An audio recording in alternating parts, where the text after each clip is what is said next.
Bem-vindos ao canal Central Gospel. Aqui você encontrará tudo sobre os assuntos mais comentados no meio cristão. Êxodo 16, sobre o maná que cai do céu. Mateus 25, sobre os pequeninos. E Atos dos Apóstolos 4. Essas são passagens assim que iluminam com toda a certeza aquilo que eu sou, aquilo que eu sempre fui, aquilo que eu serei. Durante a sabatina no Senado, para saber se Flávio Dino fará parte do Supremo Tribunal Federal, o pastor e senador Magno Malta fez questão de confrontar o ministro perguntando se ele seria mais um ativista político dentro da corte. Para responder essa pergunta, Flávio Dino fez questão de citar algumas passagens bíblicas, mas se limitou apenas a defender as pessoas que hoje fazem parte do STF. Senhor presidente Davi Alcolumbre, doutor Paulo, senador Flávio Dino, eu espero, acho que só o decano Gilmar Mendes, eu não participei da sabatina dele, e também do André Mendonça e do Castro, porque não estava aqui. Mas eu vou esperar para ver, diante das suas palavras, diante das suas colocações, que o senhor será de fato a exceção daquilo que eu vejo. Todos os sabatinados que se assentaram aqui, eles todos, eu só queria que Jacques não me perturbasse. Porque, para mim, um homem nunca será separado das suas convicções. Na sua palavra, o senhor falou sobre a separação dos três poderes, que acredita na Constituição e na separação dos três poderes. Nós acreditamos, embora o Brasil não viva esse momento vigente de três poderes, mas quando o senhor disse que o senhor está sendo sabatinado, e o que foi dito na seara política, no embate político, o que o senhor disse aqui é conduta ilibada, e ter o conhecimento jurídico para ir para aquela casa. Quando o homem é indicado para o Supremo, tudo muda. Essa frase eu já ouvi de todos. Não sei se o senhor Paulo e o senador Flávio Dino já ouviram e leram o discurso feito aqui sobre liberdade pelo ministro Alexandre de Moraes. Ninguém na vida conseguirá escrever algo sobre liberdade como ele escreveu e falou aqui. O que o senhor Fachin disse aqui, e todos eles, ao ouvir a palavra ativismo judicial, porque nesse momento uma sabatina é um TCC, é alguém que está sendo ouvido por uma banca, para poder ser aprovado ou não. Por isso eu penso que determinadas questões, eu até entendo, mas no grosso modo não. Porque se eu não souber o que o senhor pensa ao chegar lá, porque eu sei o que o senhor pensa hoje, antes de ser ministro. E um homem não é separado das suas convicções. Porque se um dia eu fosse para uma casa dessa, eu iria com minhas convicções. E o senhor é muito claro. O senhor não se esconde do que pensa. O senhor é um comunista assumido. Marxista assumido. Ele falou que faz o que Lênin falou. O que Lênin falou, o que fez Lênin. O senhor é um comunista assumido. Que não tem nada a ver com os valores daquilo que eu acredito e prego. É um direito seu. E a regra da boa convivência é respeitar, é seu direito. E é o meu direito. Agora veja. O ministro Fachin, aqui o advogado, estava um militante de esquerda. E eu disse, o senhor militante de esquerda, e estava com tudo aqui da militância dele. Como tem aqui as suas frases, aquilo que o senhor falou, aquilo que o senhor sempre disse, que o senhor afirmou, como ministro da Justiça, as suas falas, muitos arroubos. Mas o senhor está indo para o Supremo Tribunal Federal, se aprovado for. O senhor disse que as decisões monocráticas é um desvio. E eu quero dizer ao senhor que foi uma decisão monocrática do ministro Alexandre de Moraes, que manteve o Clésio, depois que o Ministério Público, na investigação, constatou e pediu a soltura dele por não encontrar nenhum tipo de crime. Bem, eu estava na CPMI. O senhor disse que todas as imagens foram, o ministro Alexandre de Moraes que tinha as imagens, mas que recebemos de lá não foram todas as imagens, mas que elas estão à disposição. Elas estão à disposição. Pois bem, com imagens à disposição, tanto o Supremo Tribunal Federal quanto o seu ministério deve saber quem vandalizou e quem não vandalizou, que estava na esplanada dos ministérios. Já que as imagens estão lá e elas devem ter sido vistas por um grupo de pessoas especializadas dentro do ministério e também dentro do Supremo Tribunal Federal. O Fachin me disse, doutor Paulo e senador Flávio Dino, com estas palavras, senador Magno Malta, quando eu falei das minhas pautas de vida, as minhas pautas de costume, o meu enfrentamento às drogas, ideologia de gênero, erotização de criança em escola, ele só disse assim a mim, senador, Quando um homem chega no Supremo Tribunal Federal, quando ele é votado e aprovado, tudo muda. Começa do zero. Eu disse, como assim?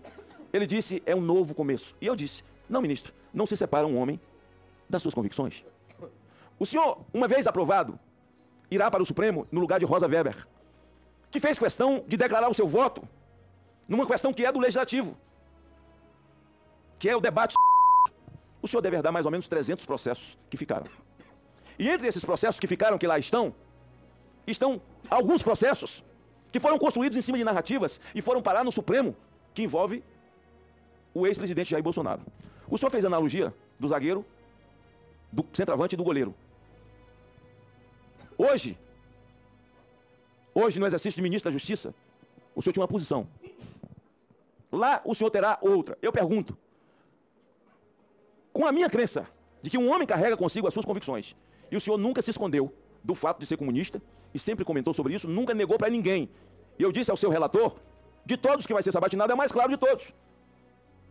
Porque o que o senhor fala, está registrado, está colocado. A sua fala sobre as urnas, não tem crime nenhum nisso. Quem quer defender, fala, mas vocês foram eleitos senadores e deputados com essa mesma urna. Não, essa discussão é sobre eleição majoritária. Quando o senhor falou, o senhor foi candidato a governador. Nós estamos falando de eleição de presidente. E qualquer um pode falar mal de urna. O que é urna para você não falar mal dela? Agora, posso? Maduro tirou uma onda com a urna agora. Falando do voto impresso. É verdade se isso foi falado há 15 anos atrás, há 14 anos atrás, há 13 anos, não interessa. E se foi falado agora, qual é o crime? E ele foi colocado inelegível porque falou mal das urnas. Eu pergunto, herdando 300 processos da ministra, que ao perguntado por mim aqui sobre o ativismo judicial me disse, senador, o ativismo judicial no Brasil existe. E se o ministro Supremo quer fazer política, quer militar, ele tire a toga e vá disputar a eleição. O senhor disse que fora da toga, aí você pode vestir a camisa que você quiser, da cor que você quiser, mas a toga é preta, porque é igual para todo mundo. A minha pergunta é, o senhor será um militante de esquerda dentro do Supremo, como o senhor sempre foi nas suas convicções? O senhor tratará os processos, porque enquanto, na sua analogia, jogador de futebol, o senhor é inimigo político de Jair Bolsonaro. Em herdando os processos que estão com Rosa Weber, como o senhor tratará? Como o senhor cuidará? Porque que o senhor seja a exceção da regra. Porque todos que passaram aqui, o que eles disseram, pegue, meu presidente Davi Alcolumbre, as notas taquigráficas, as filmagens aqui dessa casa, da sabatina de Rosa Weber, da sabatina de Alexandre de Moraes, da sabatina de Barroso, da sabatina de André Mendonça, que disse aqui, e eu estou dizendo, é o terrivelmente evangélico.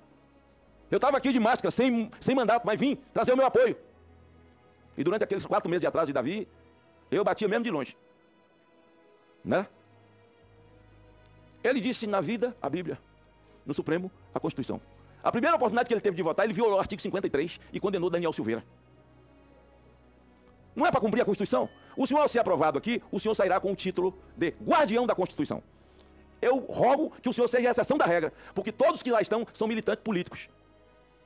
Na hora da tréplica, eu vou fazer a minha tréplica perguntando ao senhor, porque eu gastei meus 10 minutos falando diretamente ao senador Flávio Dino, né? E aí eu quero perguntar ao senhor que nós tivemos brindeiro engavetador, né? Aqui, depois tivemos outros, o senhor tem a oportunidade de mudar a história e colocar de pé o Ministério Público, né? Porque ele tem sido desrespeitado por decisões monocráticas, como disse o senador Flávio Dino, e eles estão tudo assanhados com o Pacheco por causa disso, ao ponto de falarem e verbalizarem coisas que realmente não tem a menor necessidade, visto que Pacheco é o presidente de um poder. E são 3 poderes harmônicos entre si. E, na verdade, a decisão monocrática mata a vida de pessoas. E uma decisão monocrática colocou o Crezão nessa situação. Conceda a palavra ao senador Flávio Dino. Eu agradeço os questionamentos, senador Malta. Existe uma passagem na Carta de Tiago que a fé sem obras é morta. Então, mais do que falar de convicções, eu lastreio em obras, prática. 34 anos de serviço público não são palavras ao vento. Por isso eu quero manifestar enfaticamente toda a minha confiança no Supremo Tribunal Federal.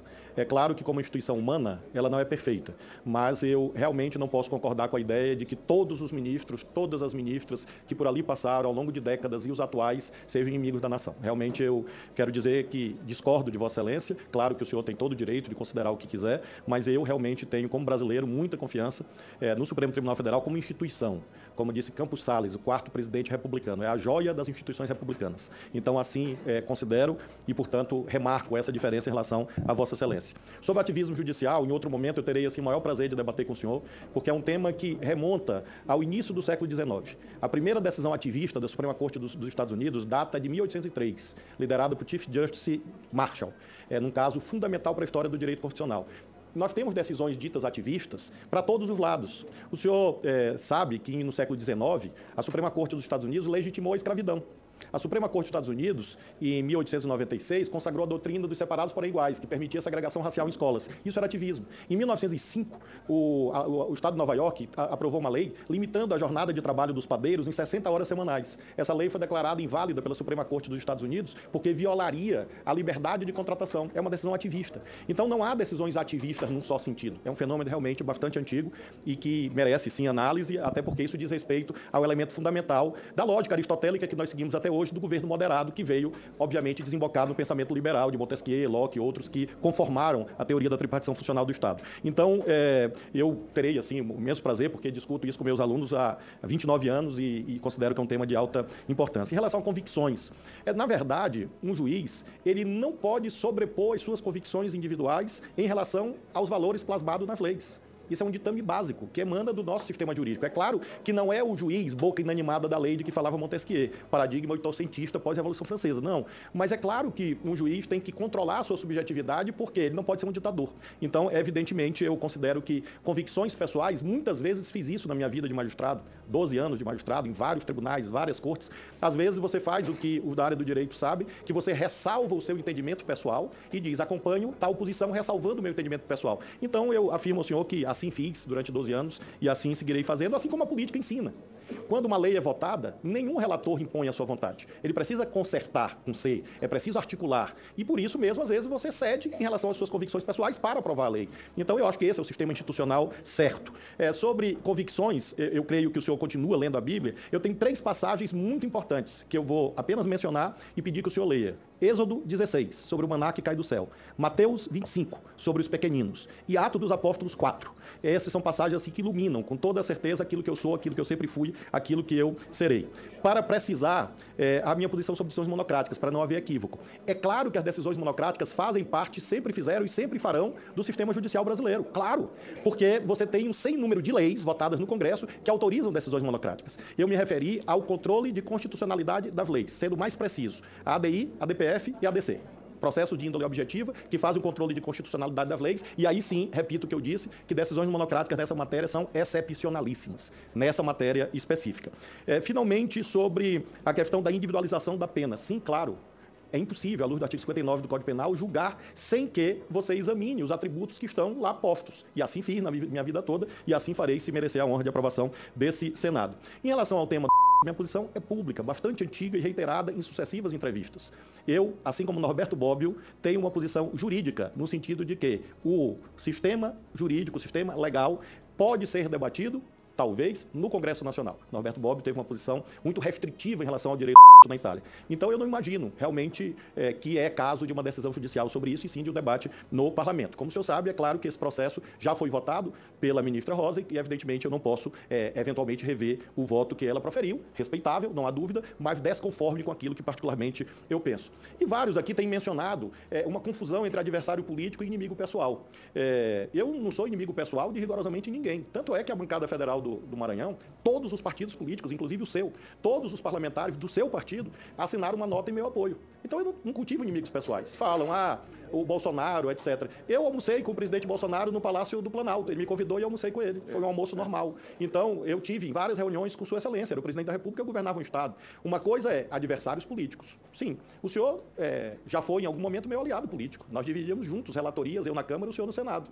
Hoje, infelizmente, o senhor está em outro campo, mas eu não considero o senhor inimigo pessoal. Então, essa é a nuance que determina a posição jurídica futura. E eu faço questão de sublinhar esses itens para deixar evidenciado que, se amanhã qualquer adversário político que eventualmente eu tenha tido em algum momento, chegar lá por alguma razão, que eu espero que não chegue, evidentemente terá o tratamento que a lei prevê, afirma o senhor.